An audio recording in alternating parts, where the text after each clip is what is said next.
defend us in battle against the spirits of wickedness. Jacqueline, I would start with you first. You don't often get, obviously, female exorcists in these films. Like, females generally are the subject of the exorcism, not the other way around. Yeah. Was that the thing that you feel marks this out as something different to all the other exorcism films out there? Yes. It's never been done before. That makes it different.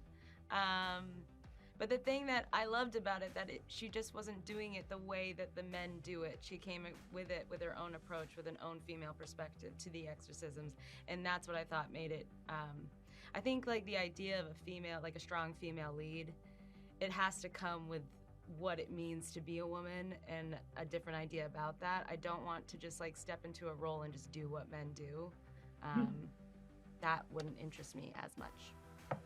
Definitely. And Christian, on the flip side, obviously there are tons of male exes you can draw from. Were there any particular films that you were asked to look at for research, or did you kind of want to not watch them and bring your own spin to it? No, actually, I've talked about this before. I thought it was important to, before having signed on for this movie, the genre wasn't something that I steeped myself in much. But when I signed on, I thought I want to watch everything that's come out. I want to watch as much as I can. Particularly to find out what not to do, and to see what I could bring that was unique to this role, right? Everything I do, I want to bring myself to it authentically. So I did make sure to do some homework and watch the work. But for me, it was mostly to figure out what I could bring that was unique to me to this role. Yeah, and for both of you, this was a first proper experience with a horror film, a full-on horror film. Was it anything that expectation-wise surprised you? Because I've spoken to a few horror actors over the years, and they always say they're way more exhausting than you think they're going to be, because you have to spend all this time at like this heightened sense of thing. Did you find that, yes. Jackie? Yes, I remember we got to the last 2 days of shooting, and it's when I kind of morph into the demonic possessed part of that movie. And it felt like such a release of like this pent up energy that I had for like the month that we were shooting.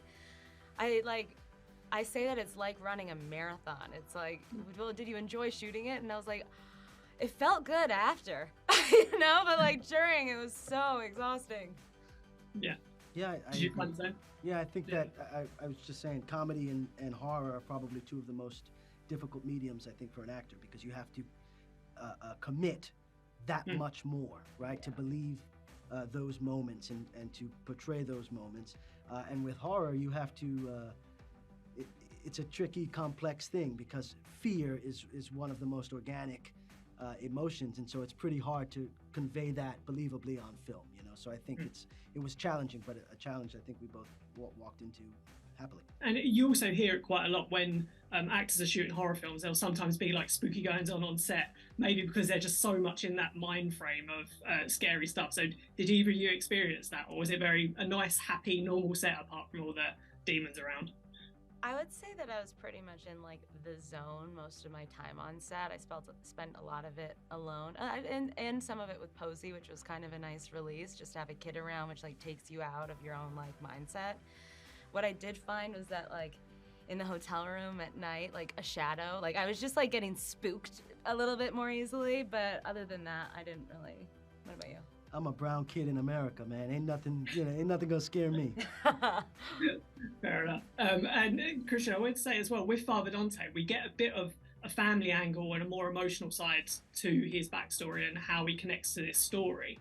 We get little hints of it, but did you flesh out your own backstory for Father Dante and his family and what's happened leading up to this film before? I did, and it was really wonderful to work with Daniel Stam, our director, because he had such a vivid idea for where this man came from and what brought him to this moment. And I think what made the role really interesting to me was that duality, that he comes from an entirely different world. He comes from the streets. He's a gang member before the action of the film has taken place, and it's his need, his desire to help his sister through her process that really drives him in this new direction, right? So I think that for me, it energized me, it really motivated me to find that balance between that world and the world he's in terms of Catholicism and exorcism. Yeah, which I actually think is what links the two of the characters together, is that they both have such a shadowed past that without having to say it, it's kind of like they see that in each other. Yeah, definitely. And Jacqueline, as you've already alluded to, the shit starts to hit the fan, obviously, as the film goes on, when it comes to a horror film. So did you get to do much of your own stunts when it came to the more demonic side of the movie? I did all of them. Except for when I go back, there was a contortionist that went down, but then they flipped me upside down and had the contortionist stand here. So when they're dunking my body into the water, you can see her feet to create the illusion that my back. That's how they created that shot. Yeah, and Christian, did you get jealous that you weren't allowed to Oh, he did. get involved in that? I did a few stunts, and those are probably the scariest moments on the film, not any of the other stuff, I think. I'm a lifelong martial artist. I welcome any sort of physicality on a film. I think it helps me with the role. So I don't shy away, and I wasn't jealous. I got to go home when she did that stuff, so it was fine. nice evening rest off. And this film, originally, it was meant to come out, it had a set date for back in February earlier this year to be like a twisted Valentine's Day movie, I suppose. But now it's coming out in time for Halloween. Does it just feel right that this movie is coming out in cinemas for Halloween? Yes. Yep. Yes, it does. I think it will only benefit the movie itself, and I think you generate a bigger audience that way. People love going to the movies on Halloween. They love seeing this kind of movie, and I really believe that people are going to go with their friends and have a great time Halloween weekend this weekend. So I'm excited about it. Yeah, and it's been horror has had a boom recently at the box office with the success of like Smile, Barbarian, which I love to see as a horror fan myself. Yeah. Do you feel it is that kind of communal experience of like just getting scared together that has been behind this success, or is there something else you feel that marks it out? I think that in 2022, going into 2023, life is often more scary than some of these films, right? So when you get together with a group of people in a dark theater and you get to experience a story like that, it's something intimate and maybe unspoken that's happening amongst all these people in that room, and they're experiencing fear in a different way, but it's entertainment, right? And you can divest from the real world for a little bit. So I think it's having a resurgence now because people want to be scared, but not in the way that we're scared in real life. Yeah.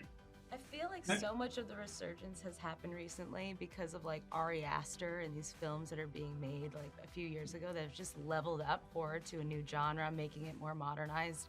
And then I think, speaking to what you're saying, like the community of watching a horror movie in a theater, I think we've missed that. I think we've missed like experiencing things together, and I don't think there's a better way to watch a movie than like a horror movie than in a theater. You know, I'm a huge nerd, comic book nerd. I love all of it. Superhero movies, I love it. I'm never going to be Iron Man, but we've all been scared, and I think that is something that links humanity, right? We all know what fear is, and so it's something that you can experience with a group of people and share in that moment. Yeah, great. And Jacqueline, not to go into spoilers obviously of this film, but there is a slight tease at the end of potentially we've not seen the last of Sister Anne yet. If the opportunity came up, I'm guessing this is a character you'd love to return to for more scares and stunts. 100%. Lionsgate, hope you're listening. We should do a 2. Yeah. But I'm guessing at the moment there's been no discussion with Daniel Stamm or anyone about how this story could continue. Not through our ears. No, well, we'll just have to wait and see after Halloween. Just finally, did either of you manage to keep any of the props on set? Have you got like a little bit of your father and sister outfits at home just hanging around? Yeah, absolutely not. Halloween, maybe? And I don't want them in the house, but I did keep. The character has a neck tattoo, and our makeup artist out there gifted me the fake tattoo, so I just have that hanging up in the room. Yeah, it's just a little memento. I kept my Doc Martens. Oh, nice. Yeah.